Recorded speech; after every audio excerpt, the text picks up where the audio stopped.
Рижский проезд. Там какие-то электрички ходят. Домов не видно за зеленью.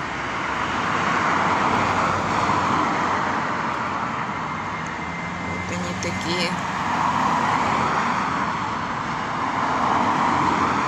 Девятиэтажные, но кирпичные.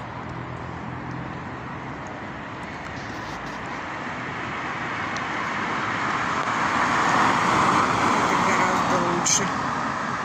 Девятиэтажки кирпичные.